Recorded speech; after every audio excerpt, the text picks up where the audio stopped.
be your name in the land that is plentiful, where streams of abundance flow. Blessed be your name, Lord. Blessed be your name when I'm found in the desert place, though I walk through the wilderness. Blessed be your name. And every blessing you pour out, I'll turn back to praise. When the darkness closes in, Lord, still I will say, blessed be the name of the Lord. Blessed be your name. Blessed be the name of the Lord. Blessed be your glorious name. Blessed be your name when the sun's shining down on me, when the world's all as it should be. Blessed be your name. Blessed be your name on the road marked with suffering, though the same is the offering. Blessed be your name. And every blessing you pour out, I'll turn back to praise. As the darkness closes in, Lord, still I will say, blessed be the name of the Lord. Blessed be your name. Blessed be the name of the Lord. Blessed be your glorious name. Blessed be the name of the Lord. Blessed be your name. Blessed be the name of the Lord. Blessed be your glorious name. You give and take away. You give and take away. My heart will choose to say, Lord, blessed be your name. You give and take away. You give and take away. My heart will choose to say, Lord, blessed be your name. Blessed be the name of the Lord. Blessed be your name. Blessed be the name of the Lord. Blessed be your glorious name. Blessed be the name of the Lord. Blessed be your name. Blessed be the name of the Lord. Blessed be your glorious name. You give and take away. You give and take away. My heart will choose to say, Lord, blessed be your name. You give and take away. You give and take away. My heart will choose to say, Lord, blessed be your name. Blessed be the name of the Lord. Blessed be your name. Blessed be the name of the Lord. Blessed be your glorious name. Blessed be the name of the Lord. Blessed be your name. Blessed be the name of the Lord. Blessed be your glorious name. Hallelujah. Yes, Yes, Lord. Lord Jesus. Blessed be your holy name, Father. Thank you, Lord God, for your presence. Thank you, Lord, for all the mercies that you've given us. Hallelujah. Yes, Lord. Amen, Lord Jesus.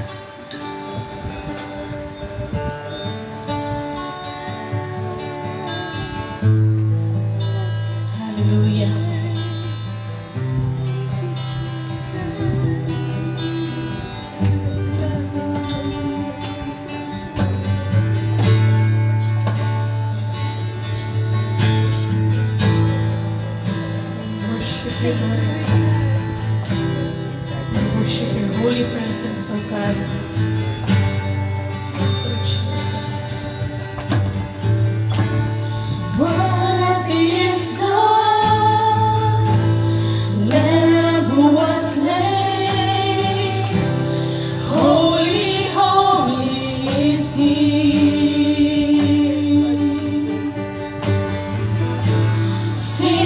a new song to Him who sits on heaven's mercy seat. Holy, holy, holy is the Lord God Almighty, who was and is to come. With all creation I sing praise to the King of Kings. You are my everything, and I will adore you.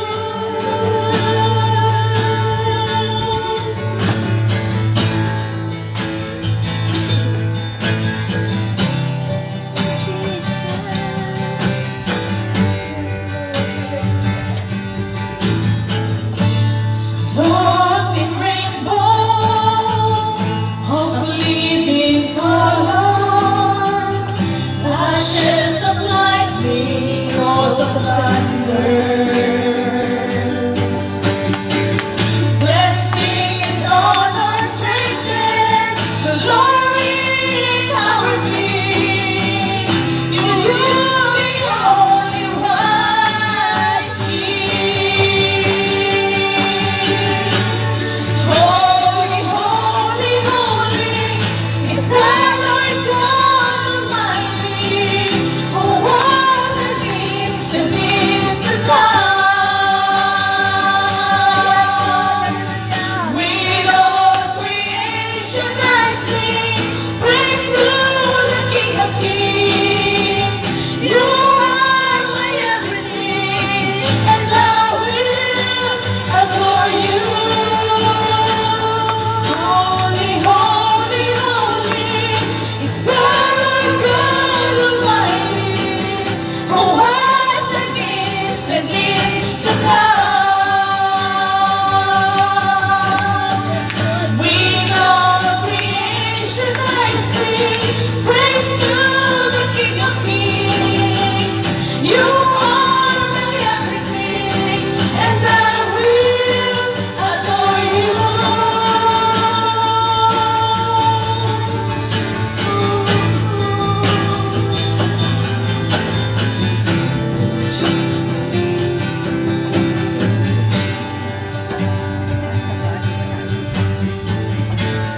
Filled with wonder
umagang ito, Ama, salamat po na tinako niyo po kami sa tahanang ito, Lord God, upang patuloy kami sumamba, upang patuloy kami, Ama, mag-awitan, Panginoon. Salamat, Lord God, na bagamat malakas ang ulan kagabi, Panginoon, malakas ang kidlat, Ama.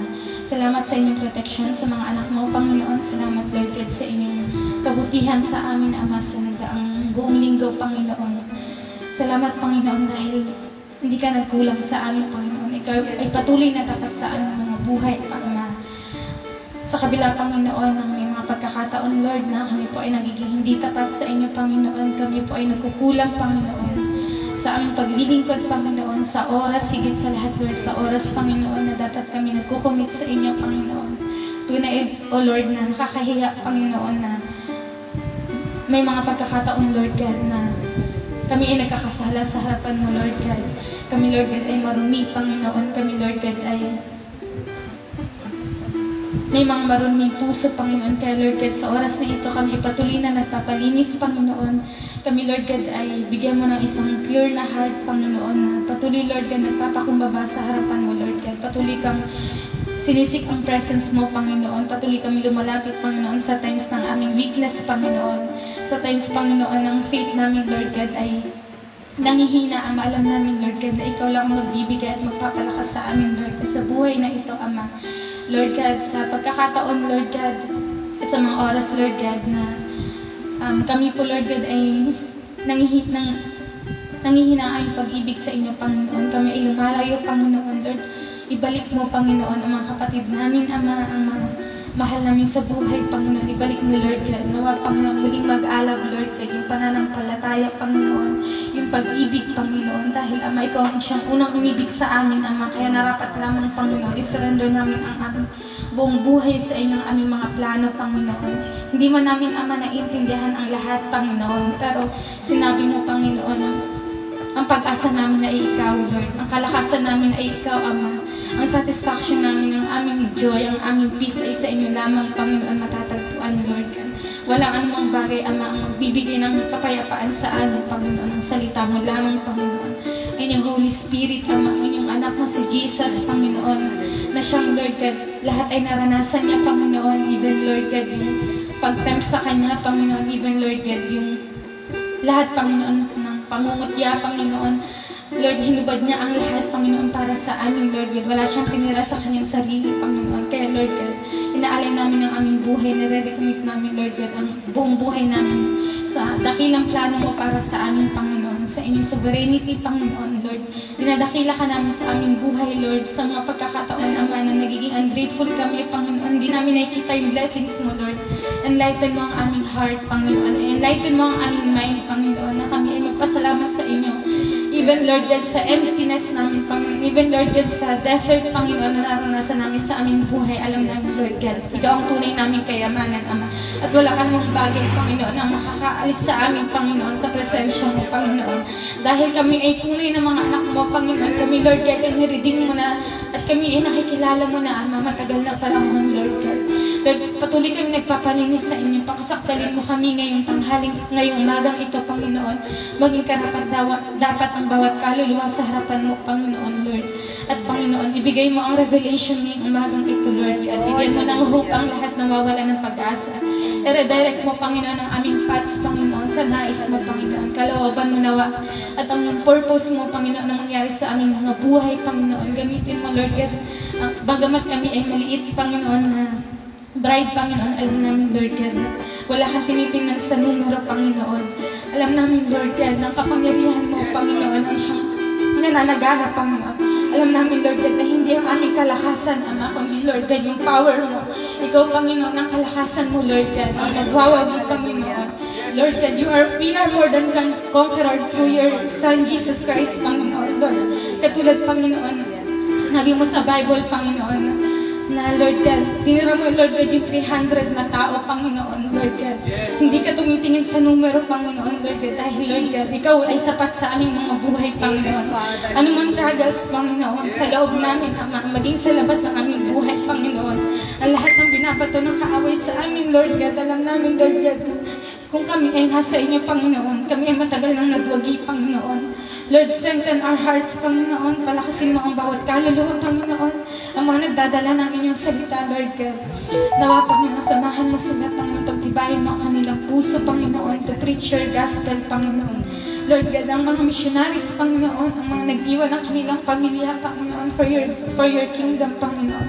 Ang mga iniwan ang kanilang mga pangarap, Panginoon, para iproklama ang lahat, Panginoon, ang salita mo, Panginoon. Nawa, Lord God, lumago ang inyong mga salita, Panginoon, hindi lang sa bansang ito, Panginoon, kundi sa mga bansa, Panginoon, na close sa inyong salita, Panginoon. Nawa, Lord God, magkaroon ng breakthrough, Panginoon, magkaroon ng revival sa bawat bansa, Panginoon. At pagbuklurin mo, Lord God, ang bride, Panginoon, Lord, ang nawang kapangyarihan mo, Panginoon, ang siyang managana, Panginoon. Ang siyang kumilos sa aming mga buhay, sa mga puso, Lord God, na sarado ang kanilang puso sa inyo. Alam namin, Lord God, yung Holy Spirit mo lamang, Lord, ang siyang magbibigay ng enlightenment sa kanila, Panginoon, na kami ay hindi namin kayang iligtas, Panginoon, ang aming sarili. Kami, Lord God, ay madumi, kami ay weak, Panginoon, kami ay may lust, Panginoon, kami, Lord God, may pride, Panginoon, kami ay mayayabang, kami, Lord God, ay walang may pagmamalaki sa harapan mo, Panginoon. Taming ang biyaya mo lamang, Lord God, ang siyang aming nakikita sa aming buhay, Panginoon. Kaya salamat, Lord God, na tinawag mo kami sa buhay na ito, Panginoon. Kami, Lord God, ay maliit man, pero alam namin, Ama, kami ay gagamitin mo, Panginoon. Ang mga batang nandirito, Panginoon, sila ay makakilala pa sa inyo, Panginoon. Mas makilala ka pa nila sa kanilang buhay, Panginoon. Dakilain ka nila sa kanilang buhay, Ama. Ang banging, Lord God, ang mga may edad, Panginoon, bagamat kami ay physically may hina, pero alam namin sa presence mo, Lord God, kami ay pinapalakas mo, kami ay binabago mo araw-araw, Panginoon, Lord God. Kaya ang spirit namin, Panginoon, patuloy mo, Lord God, palakasin, Panginoon, hindi lang ang aming mental, ang aming emotional, kundi higit sa lahat, Lord God, ang ninanais mo, ang aming puso, ang aming spirit, ang aming soul, Panginoon, ay palakasin mo, Panginoon. Sa panahon ito, Lord God, na maraming nangyayari, Lord God, Lord, kami ay umaasa lamang sa inyo, kami ay titingin sa inyo, dahil ikaw ang may kontrol ng lahat ng bagay, Panginoon. Bagamat, Lord God, maraming ginagawa ang kaaway, Lord God, alam namin, at matagal na siyang natalo, Panginoon. At kami, Lord God, ay pangahawakan lamang namin, Ama, ang inyong mga pangako, Panginoon. Kaya, Lord God, salamat po muli sa oras na ito, Lord God. Bigyan niyo po kami ng puso, Panginoon, nagmamahal lagi sa inyo, Panginoon, laging nagre-resubmit sa inyong kalooban, Panginoon. At Lord, nawa, Panginoon, ang worries, Panginoon, ngayong umaga, alisin niyo, Panginoon, sa aming puso, sa aming isip, Panginoon, at magkaroon lamang kami ng focus sa revelation mo, Panginoon. Gamitin niyo patuloy si Pastor diyan, Panginoon, ang kanyang salita, Panginoon, ang kanyang bibig, Panginoon, ang salitang mo lamang, Panginoon, ang maiproklama ngayong umagang ito, Panginoon. Patuloy po namin, Lord, dinadakila ka, pinupuri at patuloy na sinasamba, Ama, sa pangalan ni Jesus. Amen, amen, at amen. Hallelujah.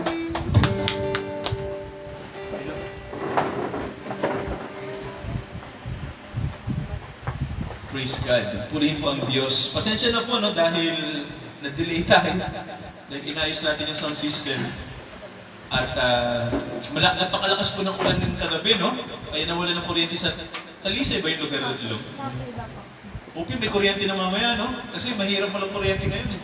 Dito pa ang problema talaga, no? Mga kapatid, no, aaminin ko na ito, nakapublic tayo, no? Wala pong tubig dito pag-araw. Nagkakaroon lang dito sa block na to, dito particular sa Northridge, dito sa block. Iwan ko kung sa ibang block kasi mayroon, eh. Pero dito talaga, madaling araw lang may tubig. Kaya ano mga kapatid, no? Alam niyo po, gusto niyo po ng kwento na mas miserable. Yung P7 po ngayon mayroon, ano? Salamat sa Diyos.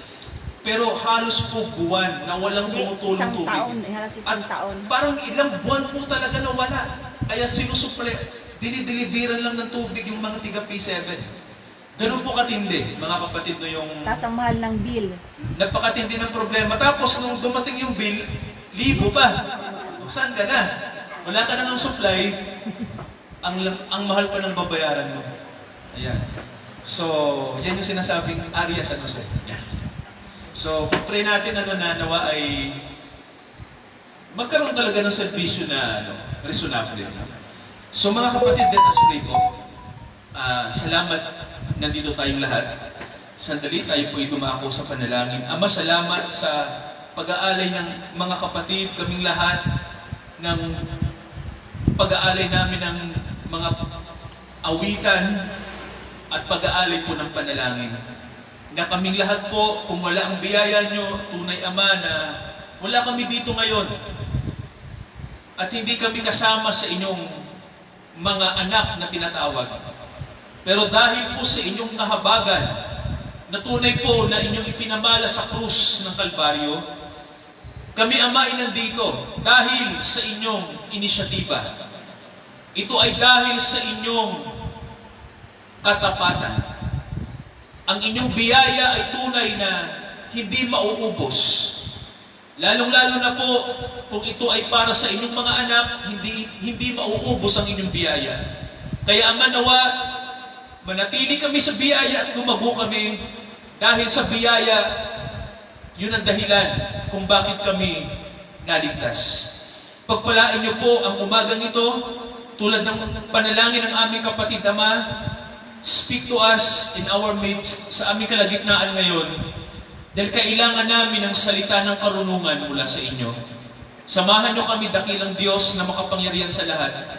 Sa pangalan ni Jesus, lahat po tayo magsabi ng Amen. Amen. Sa Juan chapter 2, basahin ko po sa inyo yung Juan, sa Ebanghelyo ni Juan.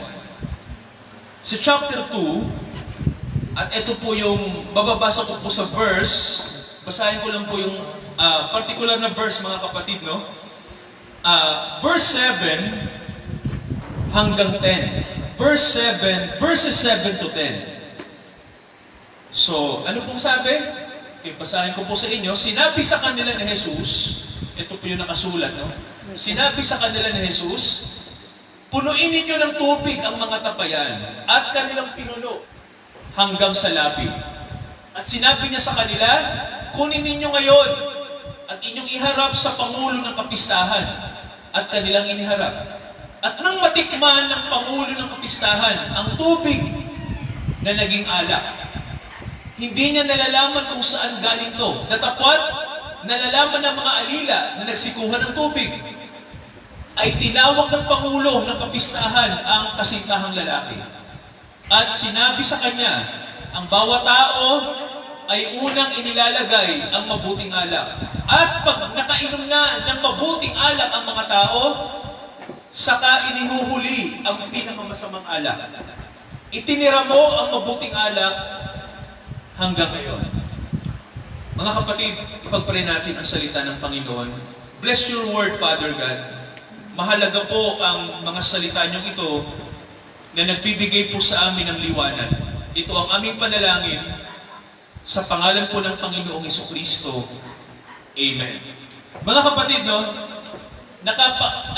napakahalaga ng mga talatang binasa natin sa chapter po ng Juan. Gusto ko pong malaman nyo na dito po naka-record yung unang miracle ni Jesus Christ, no? Yung kanyang unang milagro. At tanungin ko po kayo, sa anong okasyon ginawa ng ating Panginoon ang unang milagro? Ano pong okasyon yon? Kasalan. Kasalan, no? Wedding. Siguro, magigets niyo yung susunod kong tanong. Bakit kaya mahalaga sa Panginoon ang kasalan? Bakit po mahalaga, mga kapatid? No? Why? Bakit kaya, no? Alam niyo po kung bakit mahalaga sa Panginoon ang kasalan. Kasi unang-una po ganito, ang unang tao po na tinatawag nating lalaki at babae, di ba? Eve and Adam. Ang ibig sabihin kasi ng Eva ay nanay ng sangkatauhan. Ang ibig sabihin ng Adan ay tao. So, kung titignan niyo po, no, doon sa unang paglalang ng Diyos ng tao, dineklara niya na sila'y iisa. Di ba sabi ng Bible, sabi ni Adan sa babae, itong babae na ito ay laman ng aking laman, di ba sabi? So, dineklara ng Diyos na sila'y kasal. Ang unang kasalan ay nangyari sa unang tao. Amen, mga kapatid? Kaya mahalaga sa Diyos ang kasalan. Pero tanong, mga kapatid, ito yung magandang tanong. Ano ba talaga ang ibig sabihin ng ikinasal? Pag sinabing ikaw ay ikinasal, anong kahulugan po? Diba, sabi kanina, pinag-iisa. Diba, no? Ang dalawa ay nagiging isa. Sabihin nyo nga po, kaisahan. Sabihin nyo po, kaisahan. No? So, alam nyo mga kapatid, no, sa panahon natin ngayon, parang ang relasyon parang hindi mahalaga, no? Parang ang panahon natin ngayon, ang kultura natin, para bang ang relasyon na eksperimento. Mga kapatid, mali yun no? Alam niyo, bilang Kristiyano, huwag natin gawing experiment ang relationship. Yes. Sige, okay lang po ba? Okay lang po ang medyo magpasaring, no? Huwag natin gawing eksperimento ang relasyon. Kasi mga kapatid, mahirap pag ikaw ay naging karelasyon na hindi pala yung inaasahan mo, hindi pala. Di ba ganon? Hindi pala ganon. Pero alam niyo po, eto sa relasyon kasi, alam natin na yun talaga ang realidad. Tama ho ba? Ang hindi mo inaasahan, yun ang mangyayari. Nakikinig mga kapatid, no? Tulad ng unang tao. May tanong ako, sino yung unang nagkasala? Lalaki o babae? Sige po. Sino unang nagkasala? Babae. Okay. Nang tanungin ng Diyos ang lalaki kung bakit sila nagkasala, ano ang sabi ng lalaki?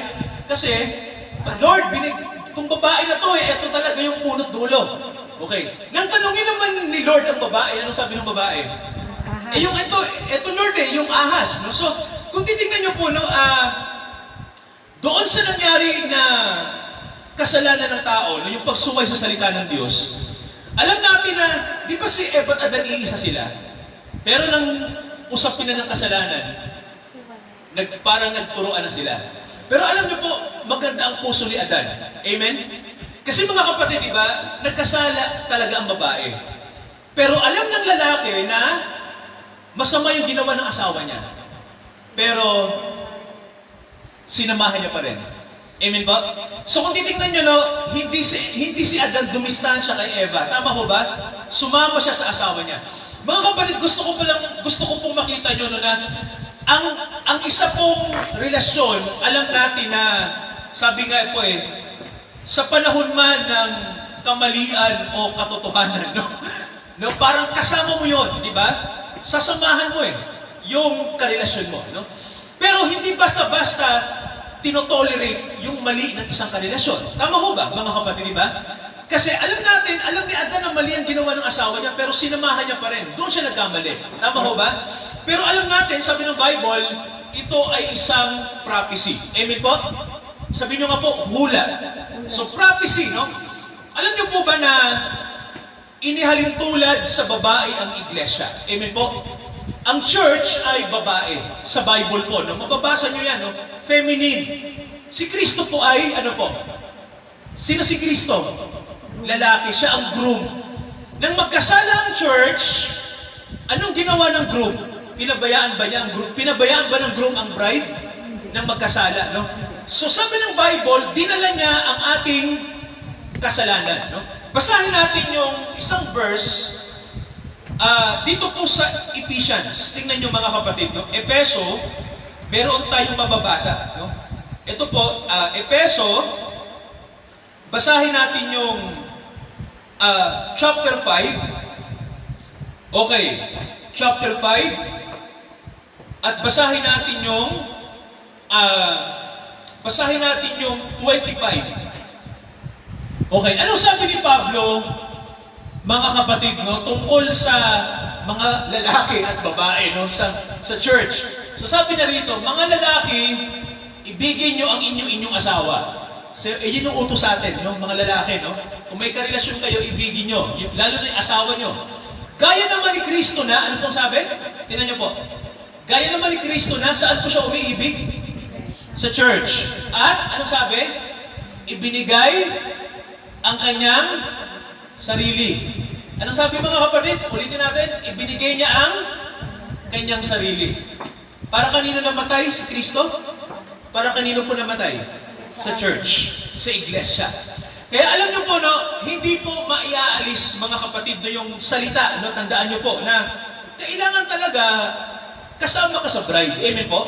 Kasi mga kapatid, kapag hiwalay ka sa bride, halimbawa, sabihin mo na, Kristiyano ako, so alam ko save ako. Ako lang, alam ko sa sarili ko. Alam niyo po, hindi ka pwedeng isolated. Nakikinig mga kapatid, kasi membro ka ng bride Tama ho ba? We are church. Amen po? Hindi tayo Kristiyano na solo flight. Nakikinig po, We are one. Tama po? Diyan tayo natututo kasi, alam niyo po, ang Kristiyano, hindi lang tayo solo.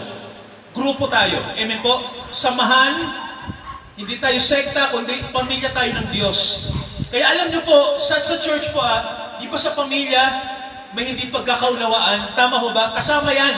Di ba? No, ganun talaga. Sa Israel nga po, bayan ng Diyos yan pero ang Diyos, laging bad trip sa Israel. Tama ho ba? Hanggang ngayon. Sige mga kapatid, di ba? Hanggang ngayon. Kasi ang Israel ay, anong sabi ng Bible? Anong sabi sa Israel? Ano sila? Yung kanilang ulo? Ano pa po? May tawag ang Bible no? Bulag sila. Anong may isa pa?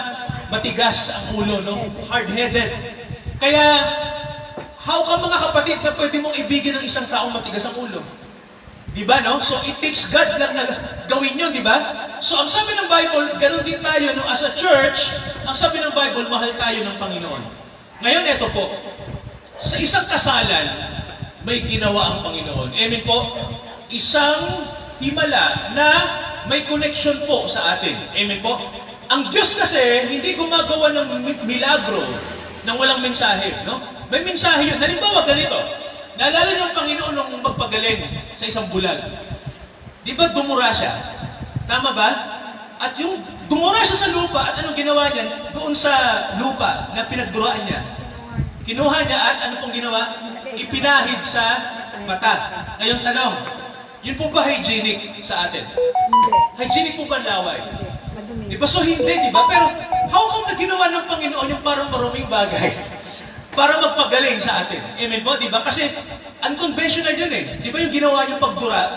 Unconventional. Pero alam niyo po kung may dura kayong tatanggapin, dura po syempre yung galing na kay Lord. Tama ba? Kasi alam natin malinis yung dura na yun. Amen po, no? At alam natin mga kapatid na, alam natin ang dura, alam natin nakakadiri yun tama ba? Pero ang Panginoon, ginamit niya yun para pagalingin ang isang bulag. Unconventional. Hindi rin alam ng bulag. Hindi rin naman alam ng bulag na laway yun. Alam na kaya yung mahal? Hindi, bulag siya. Sa palagay mo?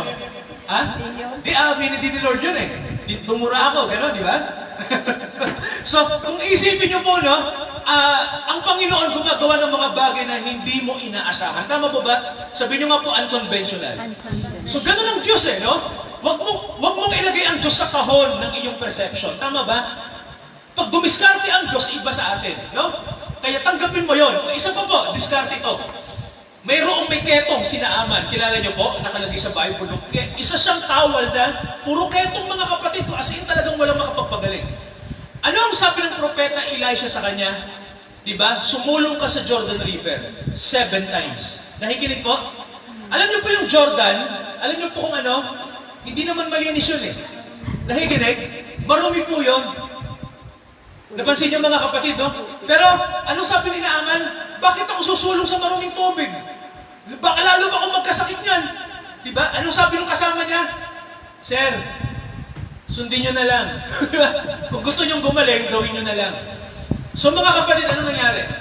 Si Naaman ay sumulong ng 7 times. Yung ikapitong sulong na, paglabas siya sa tubig, anong nakita niya sa balat niya? Ang sabi ng Bible, kasing linis na ng sanggol. As in, napakakinis ng balat ni Naaman. Galing sa marumi, nilinis ng Diyos.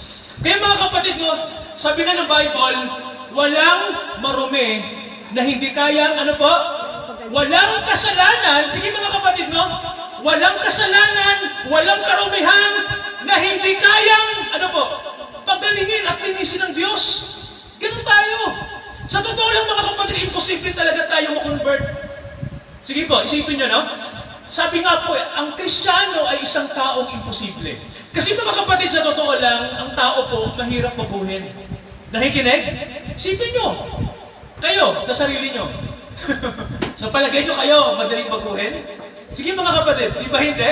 Alam nyo sa sarili nyo yan, tama ba? Mayroon na kayong pananaw, mayroon na kayong sistema, di ba? Na sarili nyo lang.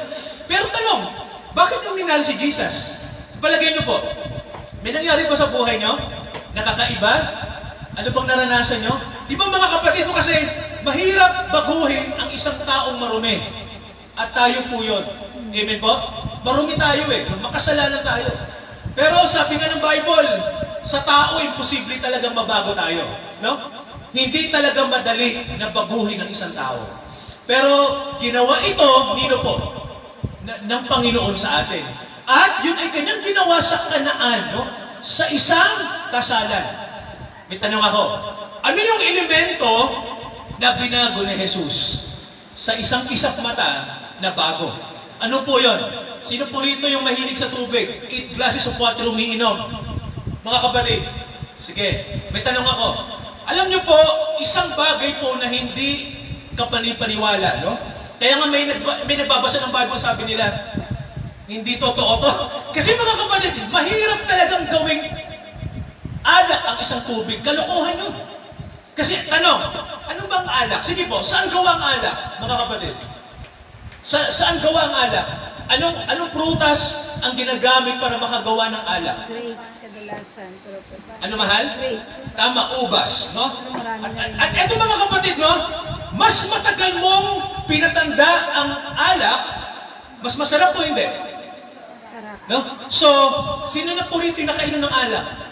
Mga kapatid, masarap na alak. Ikaw mahal, nakainom? Ako nakainom, masarap. Grape wine, nakainom ka. Hindi na, wine ba? Grape. Wine. Oo, nakainom ka, Red no? wine, red Oo, wine. lahat tayo rito, imposible naman. Tikman Di lang, ba? hindi ka like. Pero alam niyo po, ang alak po kasi ay, Hindi masarap. alam niyo po ang simbolo ng alak, mga kapatid sa Bible, ito ay kasaganaan. Sabihin niyo nga po, prosperity. Prosperity. Basahin natin yung Kawikaan. Ano po nangyari? Tingnan natin, Kawikaan.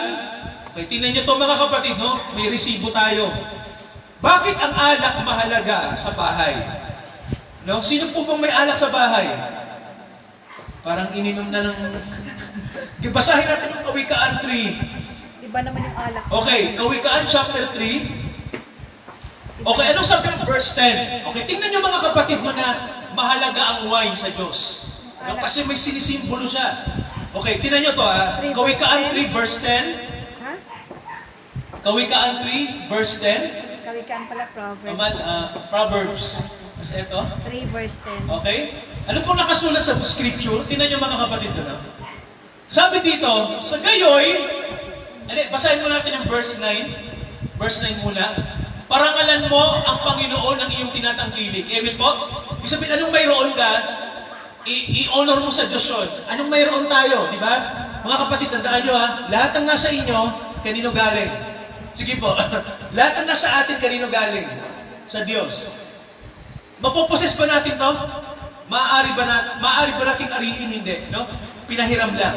Pera, work, kahit yung buhay nyo, hindi sa inyo. Amen po? Pinahiram lang po yan. Darating ang araw, babawi, hindi niya na nagpahiram. Kaya ang sabi rito, in everything na nasa atin, honor the Lord. Amen po? Sabi po, at sa unang bunga ng lahat mong ani, kung mayroon kang biyayang tinanggap, mayroong bahagi ang Diyos, ibigay mo sa Diyos. Amen po? Huwag mong ariin lahat kasi manager ka lang, hindi kang may-ari. Di ba? Ibalik mo kay God yung kailangan yung sa Kanya. Then, ano sabi ng verse 10? Pag tayo po ay nag-o-honor kay God, anong sabi? Mapupuno ang iyong kamalig ng sagana. Ano ba yung kamalig, mga kapatid?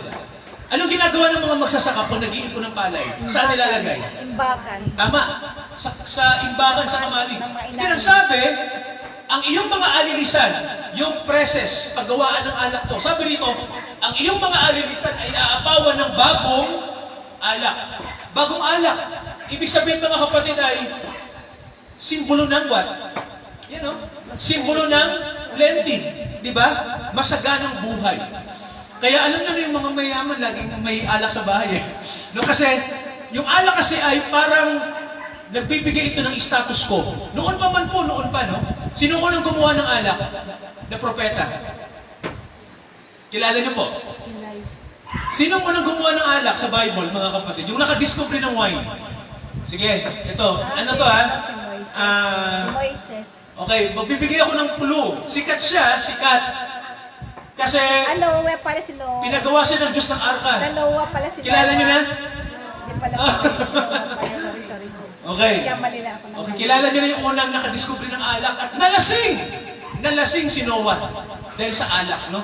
Kaya po, ang unang nakaligtas sa baha ay siya rin yung unang nakadiscover ng alak. Kaya alam niyo po, no, alak kasi alam natin, sa panahon ng milenyo, masaganang buhay ang darating. Amen po? Sabi nga ng Bible, di ba? Walang nagdarahok, wala nang iiyak, kasi magandang buhay naghihintay sa atin sa millennial reign. So, mga kapatid, bakit ginawang alak ni Jesus ang tubig? Kasi sabi ng Bible, naubusan sila ng alak. Nung kasalan na yun, mahirap mawala ng alak sa kasalan. Tradisyon na yan sa Israel. Nakikinig po? Pag naubusan ka ng alak, nakakahiya yun. Machichismis ka sa community. Nagpakasal si Shalom. Walang napainom sa mga bisita. Parang ganun po, no? Hindi naging... Kasi po ang alak, nagpapasaya. Ganun eh. Kasi kasama talaga yan. Invited si Jesus doon sa kasalan na yun. Sinong kasama ng Panginoon sa kasalan? Siya lang ba? Kasama niya mga alagad. Ang problema na ubos yung alak. Ano ngayon ang sabi ng mga tao? Naku po, delikado to, di ba? Lalo na yung mayordomo. Yung, siya yung manager ng handaan. Wala nang alak, sir. Anong gagawin natin? Patay. So, anong nangyari? Paano yan? So, si Maria nandun. Tama ba? Sino si Maria? Yung ina ni Jesus. At, mga kapatid, ano nangyari? Sabi, nang magkulang ng alak, sinabi ni Maria sa anak niya, anak, wala na silang alak. Anong sinagot ni Lord? Basahin na natin yung John chapter 2. Okay, basahin natin yung verse 4. Okay, tingnan natin. Chapter 2, verse 4 ng Juan. Okay, mayroong sinabi ang Panginoon kay Maria. No? Okay. Hindi niya tinatawag yung nanay niya na nanay. Napansin niyo? Anong tawag ng Panginoon natin sa nanay niya? Babae. Napansin niyo, no? Baka sabihin niyo, walang galang si Jesus. Mga kapatid, malaki ang paggalang ng Panginoon sa nanay niya. Gusto ko lang sabihin sa inyo kung bakit niya tinatawag na babae yung kanyang nanay, kasi tinuturing ng Panginoon na yung nanay niya ay isa sa mga kapatid niya at anak niya. Tama po ba? Ang Panginoon, ang kanyang kamalayan bilang Diyos nandyan na. Tama ba? Kaya hindi niya tinatawag na nanay, kundi babae. Kasi ang turing ng Panginoon sa kanyang nanay, kapatid na. Tama ba? Hindi ka lang nanay, kapatid. At ikaw ay anak ng Diyos din. At isa ka rin sa dapat isalba sa kasalanan. Di ba mga kapatid, no? So, babae, ano sabi ng Panginoon? Ano bang pakialam ko? Sabi niya. At ang sabi niya, ang oras ko hindi pa dumarating. Hindi pa itong panahon para magpakilala ko na ako ang Savior ng mundo. Kaya lang, alam natin, malaki ang paggalang ng Panginoon sa nanay niya. Nakikinig ba? Di ba, no? Hindi pa niya oras na magpakilala, pero dahil may humiling. No? Kaya siguro, ito yung paniniwala ng mga tao na kay Maria ka muna magpadaan kasi, may ganong paniniwala, no? Kay Maria ka rin magpadaan kasi baka sagutin ka ni Jesus. Ganun, ano? Actually, hindi kailangan. Mediator. Diba, no? Isang mediator lang ang kailangan natin. Diba? Ang totoo, no, si Maria, humiling kay Lord.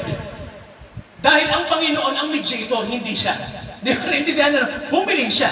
Kaya sabi rito, sinabi ng kanyang ina sa mga alila, gawin niyo yung pinapagawa ni Lord. No? Kung ano yung sinasabi ng Panginoon, gawin niyo. Ngayon, tingnan niyo po, pansinin niyo mga kapatid yung nangyari. Basta natin yung verse 6. Ano nangyari dito sa kasalan na to? Okay. Mayroong tapayang mga bato. Okay. At ang sabi rito, ilan yung tapayang bato? Ilan? 6. Saan ginagamit yung mga banga na bato? Saan po ginagamit to? Mga kapatid, saan ginagamit noong araw po? Ito ay para linisin ang mga... Pag ang mga Hudyo kasi sumasamba, naglilinis ng katawan. Amen po? Sabi nga po parang sa church. Bago ka pumunta sa church, maliligo ka, di ba ganon? Pag humarap ka sa Diyos, may ritual, lilinisin mo yung sarili mo. Alam niyo po, may numerong 6 dito. Tama ba? 6. Anong simbolo ng 6? Diba? Tao, di ba? So kung titignan nyo, no, ang tao, naglilinis sa kanyang sarili. Amen po? Pero alam natin, hindi tayo malilinis totally. Nakikinig po, di ba? Simbolo ito ng religion. No? May 6 na batong tapayan, pampalinis sa mga makasalanan, pero hindi tayo malilinis ng tubig basta-basta. Amen po? Nandyan pa rin yung korupsyon. No? Ang nililinis ng tubig, yung ating katawan, yung sarili natin, pero alam natin, ang kasalanan natin higit sa physical.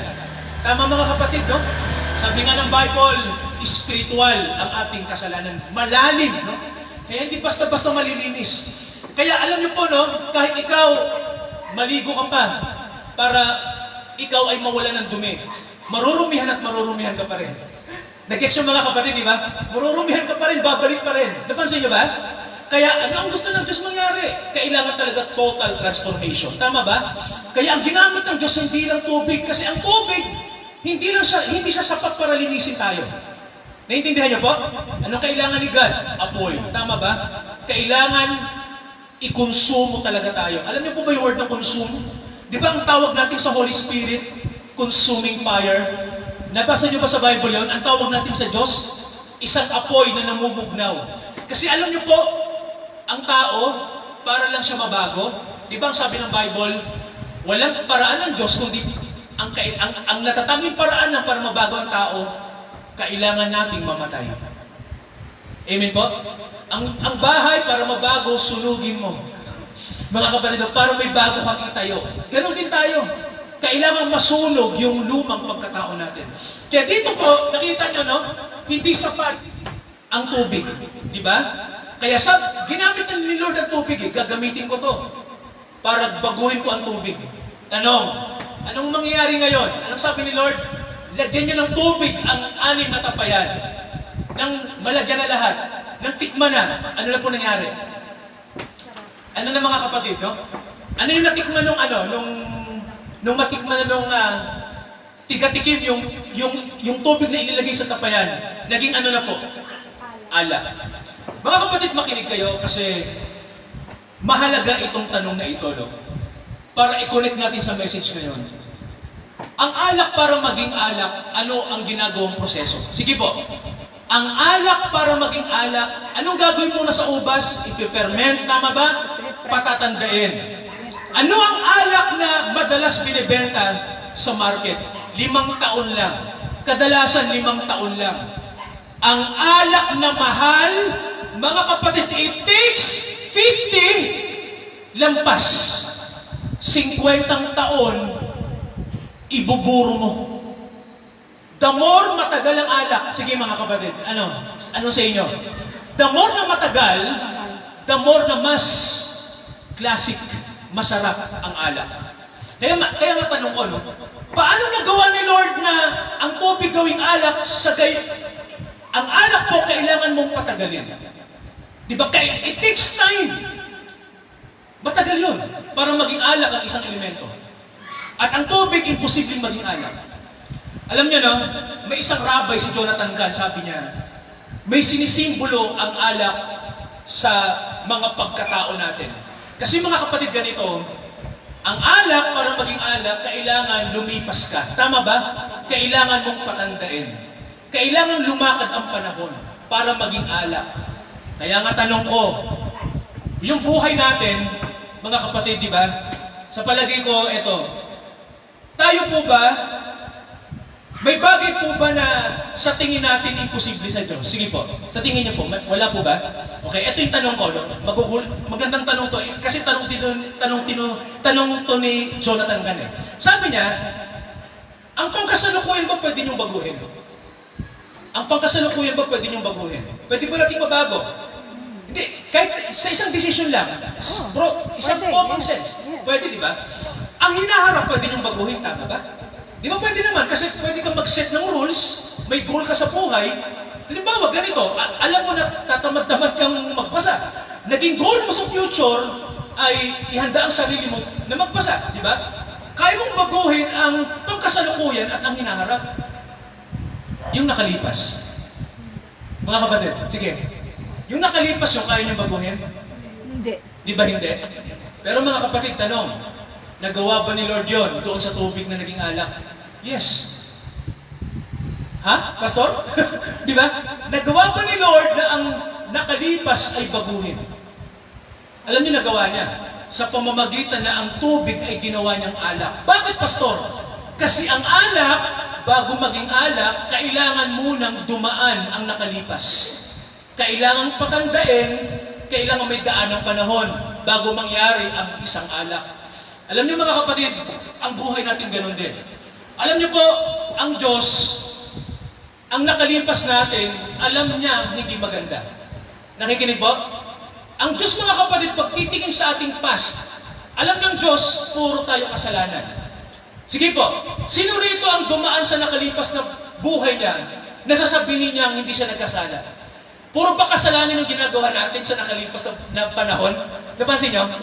Sige po. Mga kapatid, sino rito yung nakalipas ng panahon ay puro kasalanan ang ginagawa? Di ba tayo yon? So, kung isipin nyo, no, ang nakalipas, yun yung tatak mo. Tama ba? Doon ka nakikilala. Alam nyo, no, kadalasan sa ipinangbabato sa atin, yung nakalipas mong buhay. Nakikinig po? Kung ano yung dinaanan mo, yun ka. Di ba? Kunyari, dati kang prosti. Si Mary Magdalene, di ba? Ganun ang tingin nila. Prosti ang tingin natin sa kanya. 7 demonyo ang inalis sa kanya. Ibig sabihin, masamang babae si Mary Magdalene. May tanong ako, nung maging tigasunod na siya ni Jesus, nabago po ba siya o hindi? Nabago, no? Alam niyo po, sabi ng Panginoon, pag ikaw ay anak na ng Diyos, anong sabi ng Panginoon? Yung mga dating nakalipas, hindi ko na, ano sabi niya? Ano yung kanyang word? Hindi ko na aalalahanin pa. Napansin niyo po, no? As in talagang kakalimutan ni Lord yung nakalipas. At alam niyo kung bakit, mga kapatid, ayon sa miracle ni Jesus? Kasi mga kapatid, yung nakalipas mo, binabago niya rin. Nakikinig po, no? Yung nakalipas mo, pwede niyang baguhin. Ibig sabihin, pwedeng burahin ng Panginoon yung dati mong buhay. Amen po? Kaya kung iisipin niyo mga kapatid, ang alak ay simbolo ng isang masarap na elemento kasi nga, pinatagal siya. May bago siyang nakalipas. Kaya nang dumating yung bagong nakalipas, ano nangyari? Maganda ang present. Tama ho ba? Maganda yung pangkasalukuyan. Kaya alam niyo mga kapatid ganito, alam niyo kung bakit tayo nagdurusa hanggang ngayon. Sige po, common sense. Alam niyo kung bakit ang ating bansa nasa kahirapan, nasa korupsyon, bakit tayo nasa kasalanan? Sa palagay niyo po, alam niyo kung dahilan? Alam niyo ang dahilan? Puntahan niyo lang yung nakalipas niyo. Kasi yung nakalipas natin, galing tayo sa kasalanan. Di ba? Galing tayo sa puwerta ng ating ina. Galing tayo sa flesh. Galing tayo sa lust. Kaya mga kapatid, hanggang ngayon nararamdaman mo, tama ba? Yung pangkasalukuyan mong buhay, ang punot dulo, ang ugat ng lahat ng ito, kasi yung nakalipas mo in the first place ay mali. Tama ba? Mali ang nakalipas natin. Hindi yun ang ano ng Diyos eh. Hindi niya originally gusto yun, kaya lang yun ang nangyari. Kaya mga kapatid, matalino ang Diyos. Tama ba? Pinakita niya sa kanyang unang milagro, ang una kong gagawin, ang tubig ay gagawin kong alak. Kasi mga kapatid, eto yan. Simple lang to. Kasi ang pagiging bago, hindi ka lang binago sa isang kisak mata lang dahil ikaw ay masamang tao. Di ba? Hindi lang yun, ano? Binago lahat. No? Babaguhin, hindi lang yung pangkasalukuyan mo. Binago din niya yung nakalipas mo. Amen po ba? Kaya alam nyo, no, mga kapatid, no, I tell you the truth, sa tanghaling ito, no, sa araw na to, sa umagang ito pala, huwag kayong manglulupaypay, huwag tayong manghihina, na sa tingin natin, ang pagbabago talaga ay mahirap, hindi mangyayari. Nakikinig po, di ba? Sa paglaban nyo sa kasalanan, tuloy-tuloy nyong gawin. Amen po? Huwag kayong hihinto. Si Abraham, sabi ng Bible, hindi siya humintong manalig sa Diyos. Alam niyo ba sa Bible, si Abraham sabi, nakamatayan niya ang pangako ng Diyos, hindi natupad. Nakikinig, mga kapatid? Mababasa niyo sa Bible, di ba? Di ba nangako ang Diyos? Pero hindi yun natupad nang siya'y nabubuhay.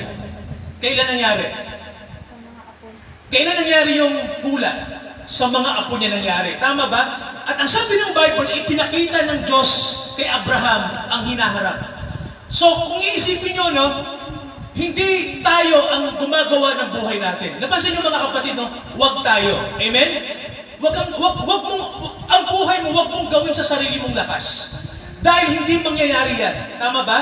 Ang Diyos, pag nagplano na siya, yun na yun. Amen ba mga kapatid, no?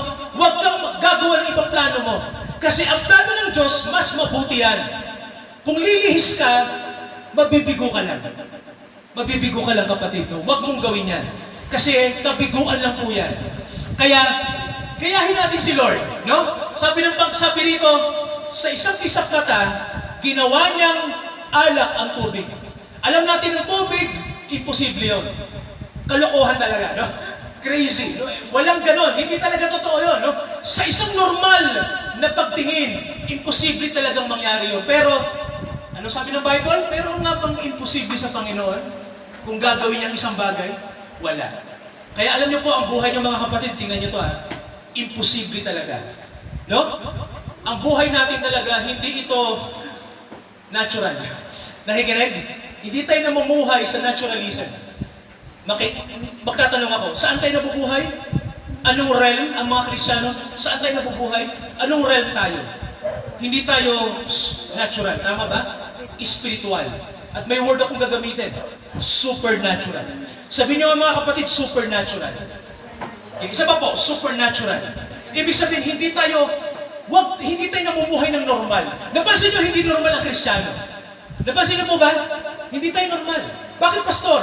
Kasi unang-una, naniniwala tayo sa new birth, kapanganakang muli, na imposibleng mangyari sa tao na pinanganak na sa laman. Tama ba? Tama ba? Ikalawa, yung pagpunta sa langit. Isang bagay mga kapatid, gusto ko lang sabihin sa inyo, no? Wala talagang taong deserve sa langit. Ikaw, deserve ka sa langit? Sige po. Deserve ka ba sa langit sa tingin mo? Di ba hindi? No? Walang deserve sa langit sa atin. Walang deserve sa Diyos.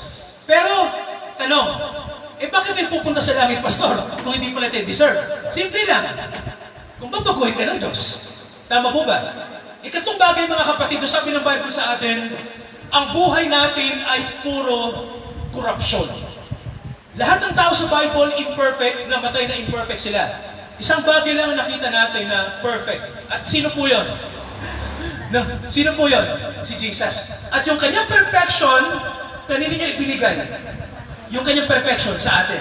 Kaya, alam niyo yung kaninang sinabi ng asawa ko, no? yung parable, ang kasalan, para ikaw ay katanggap-tanggap, ano ang kailangan damit? Pag nasa kasalan ka, kailangan ano ang damit mo rin? Ano rin dapat ang damit mo? Ayon sa okasyon. Tama ho ba? Pag ikaw ay pumunta sa isang okasyon, magsusuot ka ba ng ibang damit? Halimbawa mga kapatid, pupunta ka sa kasalan. Ang susuotin mo ba pang bahay? Hindi po. Magsusuot ka ba ng pang bahay, pupunta ka sa kasalan? Ang kapal naman ng box mo. Tama ko ba? Pag pupunta ka sa isang occasion, nakabihis ka. This time mga kapatid sa Bible, mapapansin nyo, no? Hindi galing yung pambihis sa'yo eh. Tama ba? Sino nag-provide? Sino nagpo-provide ng pambihis? Ang hari din. So ganun din tayo, mga kapatid. Hindi tayo nag-provide ng ating righteousness. Tama ba? Si Lord ang gumawa. Siya po. Kaya alam niyo po, mga kapatid, maglingkod tayo kay Lord. Tama ba? Ginawa niya lahat para sa iyo. Amen po ba? Wala ka nang hahanapin pa sa Kanya dahil yung pinakita ng Panginoon na pag-ibig sa iyo, hindi mo mapapantayan. Nakikinig po? Hindi mo kayang pantayan yun. Iba si Lord magmahal. Amen po? Kakaiba, no? Hindi mo kayang suklian yun. Kaya, alam niyo po yung paglilingkod natin kay Lord, hindi pa rin sapat. Tama ba? Kaya maglingkod tayo. Kasi alam natin hindi sapat. Tama ba? Alam natin kulang pa yun. Tama ba? Kulang pa. Pero alam natin mga kapatid na kay Lord, we are enough at siya'y enough for us. Amen po? Sabi ng Bible sa atin, basahin natin yung isang verse, ang ganda ng verse na to, chapter 2, verse 11. Anong sabi rito? Tingnan natin. Okay. Yung pa rin, John 2:11. Okay. Tingnan niyo po yung verse, no? Anong sabi po? Basahin natin. Okay, yung ginawa ni Jesus, ano nakalagay? Ang pasimulang ito ng kanyang mga tanda ay ginawa ni Jesus sa Kanaan ng Galilea. Saan ginawa ni Lord yung unang milagro niya? Sa Kanaan. Saan lugar mga kapatid? Sa Galilea. May tanong ako, ano ang Galilea ang lugar? Purong Hudyo ba nakatira dito? Purong mga Hudyo? Di ba hindi? Ang mga nakatira dito, iba't ibang tao. Mga kapatid, ito yung lugar na parang sa tingin ng iba, maruming lugar. Tama ho ba? Lugar na marumi. Kaya nga, ang Galilea, tingin ng mga tao dyan, noong araw mga dugyot. I mean, hindi lang dugyot, maraming kriminal. Di ba? Nandiyan lahat. Parang mag-isip kayo ng lugar na sari-sari mga tao. Nandun lahat. Di ba? So, mga kapatid, doon ang Panginoon unang gumawa ng himala. Alam niyo po sa buhay natin, walang bagay po na hindi niya kayang baguhin. Nawa mga kapatid, magpabago tayo. Amen po? Gagawin ng Diyos yung hindi natin kayang gawin. Surrender your life to the Lord Jesus Christ. Sino na po ba rito? Sinusuko niya na yung kanyang buhay sa Panginoon. Sold out na siya. Meron po ba? Sold out na? Sinuko mo na? Mga kapatid, kailangan na. Necessity na. Nandito na siya. Nagpaparamdam na. Ang kasalan ay malapit na. Nawa, kabilang tayo sa bride ni Jesus. Pray tayo mga kapatid. Manalangin tayo. Ama, dalangin po namin sa inyo na nawa huwag kaming padadala sa sistema ng mundo nito. Mag-iba kami, baguhin niyo kami, dahil sa aming mga sarili, Ama, mahihirapan kami, pero dahil sa kapangyarihang taglay namin na binigay niyo po, walang bagay na imposible. Lahat ay may kayang gawin dahil sa biyaya. Ama, nandito ang inyong mga anak. May mga bagay, Ama, na wala kami kontrol. May mga bagay sa mundo, Ama, na nagkakamali kaming lahat. Pero salamat dahil lahat ng bagay, Ama, na minali ng tao, winawasto ng inyong biyaya. Lahat ng bagay na mali ay kaya niyong itama. Lahat ng bagay na madilim, kaya niyong pagliwanagin. Lahat ng bagay na patay, kaya niyong buhayin. Lahat ng bagay na wala ng pag-asa, nagkakaroon ng buhay at pag-asa. Ama, salamat dahil nakikilala namin ang aming sinasampalatayanan. Salamat po na kayo ay reliable. Salamat, Ama, na maaasahan kayo. Sapagkat, Ama, kung walang bagay na kung may bagay po na hindi nyo kayang gawin, tunay, Ama, na nalilimitahan pala ang inyong authority. Pero dahil walang bagay na hindi nyo kayang gawin, walang bagay, Ama, na pwede namin sabihin, hindi kaya ng Diyos to. Sapagkat ang Diyos, kayo o Diyos, sabi ng inyong salita, kayo ang nagbabago ng lahat. Mayroong mga bagay na nakatatak pa rin sa isip namin na mahirap mabura. Mga bagay na mali, mga bagay na hindi tama. Pero Ama, salamat dahil sa isang kisap mata, binabago niyo ang lahat ng bagay. Pagpalain niyo, Ama, ang mga binago niyo na nandito ngayon. Manatili kaming bago, magpatuloy sa pagbabago. Samahan niyo ang inyong mga anak. At ang pagbabagong ginawa nyo ay aming i-share. Ibahagi namin. I-testify namin na mabuti ang Diyos. Kailanman, hindi niya tayo pababayaan. Ito ang aming panalangin sa pangalan ni Jesus. Lahat po tayo ay magsabi ng Amen. Mga kapatid, sa ating pong pagkakaloob sa Panginoon, sa ating to honor God sa lahat ng ating tinatangkilik ay let us sing, mga kapatid, to seek ye first the kingdom of God and His righteousness. Awitin po natin.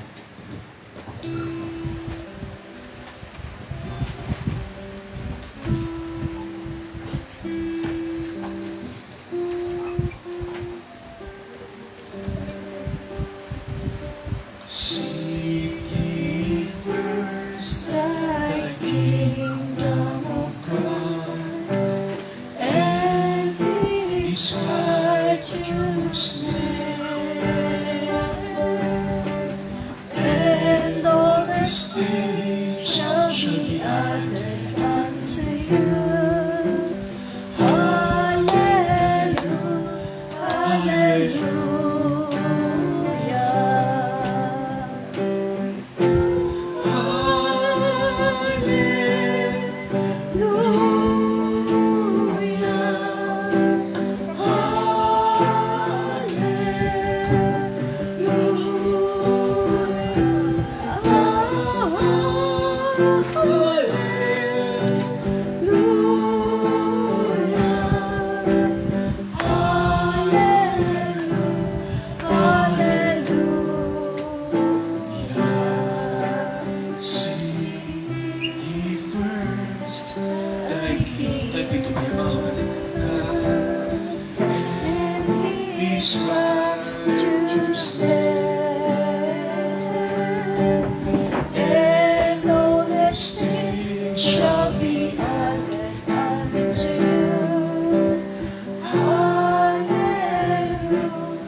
Praise God.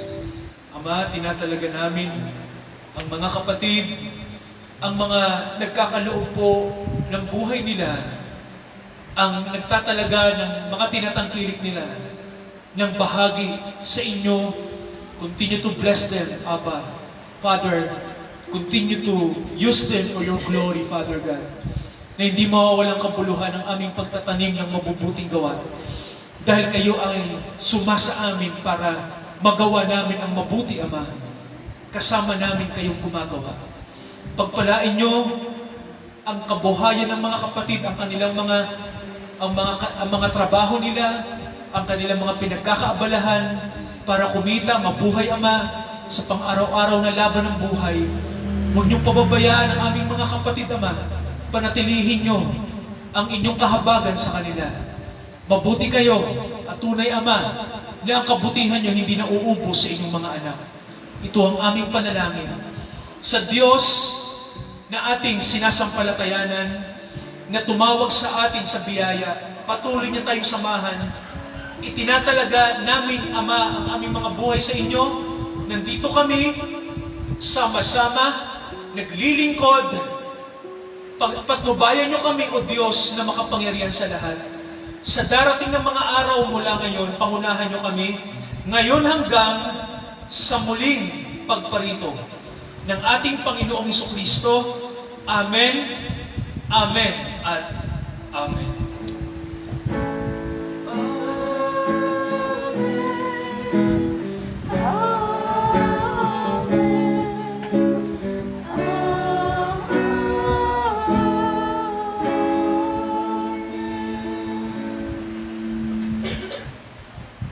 Praise God po, maligayang araw sa ating lahat.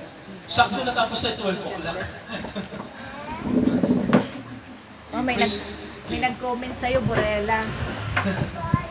Expert sa Greek ata to. Ano mahal? Yung, may nag-comment sa'yo. Amen. Ikaw na magsagot. Okay. Salamat sa Diyos, mga kapatid.